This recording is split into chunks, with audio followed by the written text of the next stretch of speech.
le conseil municipal des enfants de Neufchâteau a participé à la création d'un roman policier. Il sera diffusé prochainement en intégralité sur France Bleu Lorraine.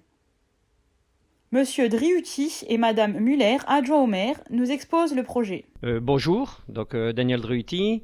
Je suis satisfait et très content avec toute l'équipe municipale de pouvoir vous parler du polar qui a été écrit par les enfants du conseil municipal et avec Nicolas Turon. Voilà. Lorsque on a rencontré Nicolas pour la première fois, on a tout de suite été intéressé par sa proposition d'écriture.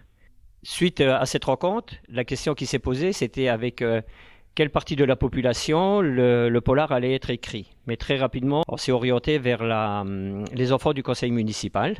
Et je peux vous dire que c'est une parfaite réussite, que les enfants ont fait un effort épistolaire très, très intense, je dirais, mais très bien accompagné par Nicolas et puis également par les autres membres du conseil municipal, donc Marilyn, Gisèle et Martine. Et je vous invite à venir le lire à la bibliothèque. Donc le livre, le polar, s'appelle 9 chefs, 8 chefs. Je suis Marilyn Muller, adjointe à la jeunesse et aux affaires scolaires.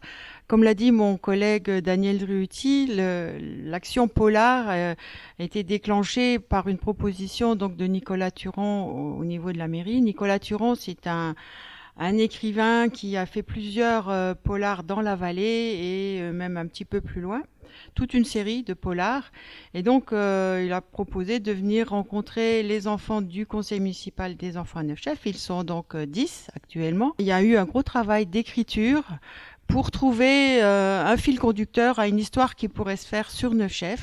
Et donc, il s'est également inspiré de l'histoire des constructions de Neufchâteau, des premiers lotissements, si on peut dire, qui concernent la cité artisanale et la cité Castor. Les cités artisanales et les castors se sont construites dans les années 50. En fait, à cette époque-là, les usines et les mines nécessitaient beaucoup de main-d'œuvre et nous avons eu une forte population d'origine italienne qui est arrivée sur Neufchâteau.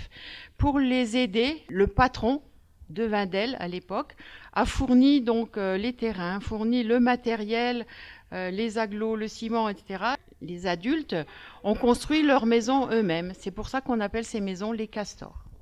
Et puis sur les idées des enfants qui, que ce soit dans les années 50 ou actuellement, aiment encore jouer dans les cabanes et construire des cabanes. Donc l'histoire est partie de là, avec une petite guerre des boutons qui se passe donc à Neufchâteau entre la cité artisanale et les castors. Donc cela a pris 3 séances d'écriture. Nicolas s'est déplacé, est venu rencontrer les enfants pendant 3 séances de conseil municipal des enfants. Ensuite, il a proposé aux adultes la correction de ce polar, puis il l'a mis à l'édition. Voilà, le petit polar, comme il y en a d'autres. Donc voilà. Et donc là, il y a 15 jours, il est venu nous l'apporter.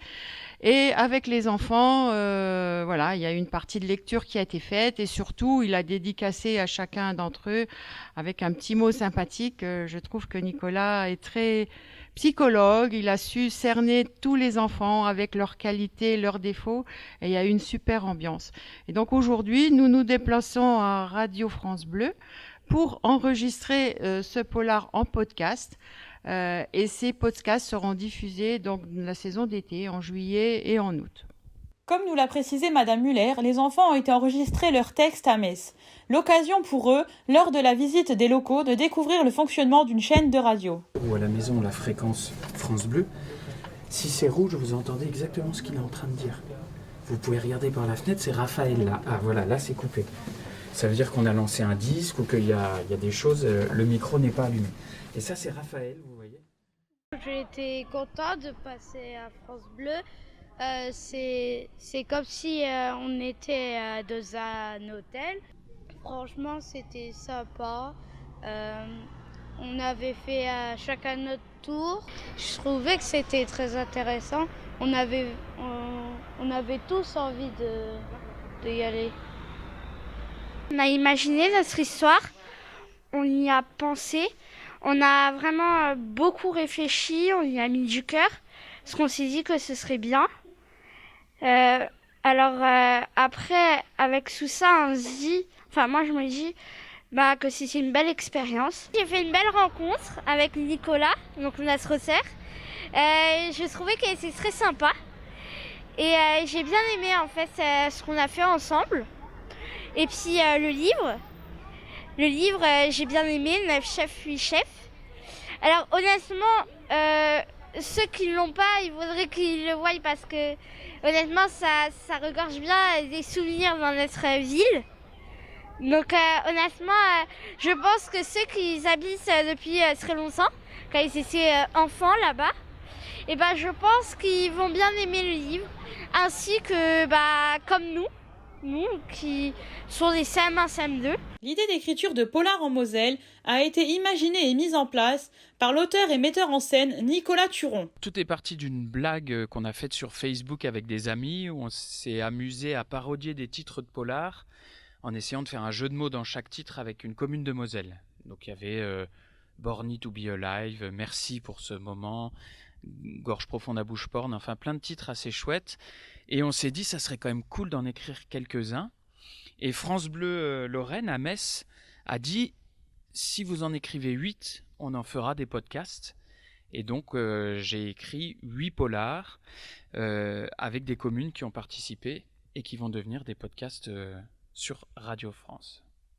Les communes, c'est Talange, la France a un incroyable Talange, Ancy sur Moselle, là où j'habite, Ancy soit-il, 9 chefs, 8 chefs, évidemment, les meilleurs, Hayange ta chambre, et 4 communes du Beacherland, Egelsart, Rohrbach, les Beach, Volminster et Meisenthal. Alors évidemment, on ne peut pas demander à des enfants de 8, 9 ou 10 ans d'écrire complètement un roman ou d'interpréter complètement un roman à la radio. Donc l'idée, c'est de permettre à chacun de travailler avec ses forces, avec ce qu'il est capable de faire. Avec les enfants de 9 chefs, on a travaillé sur imaginer une cabane qui soit la plus complète et la plus folle possible, une cabane d'enfants dans les arbres, et on retrouve cette cabane dans le roman.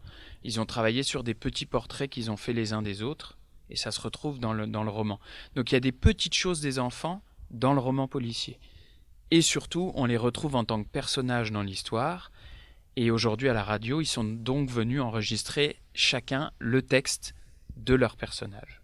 Nicolas Turon reviendra bientôt à 9 chefs pour partager d'autres moments. Donc pour la continuité avec Nicolas Turon, donc nous invitons toute la population de 9 chefs et environnants de venir sur la place de l'église le 2 juillet pour une pièce qui sera jouée donc, en plein air. N'hésitez pas à venir et je peux vous garantir que ça sera une soirée réussie. Merci. Bateau.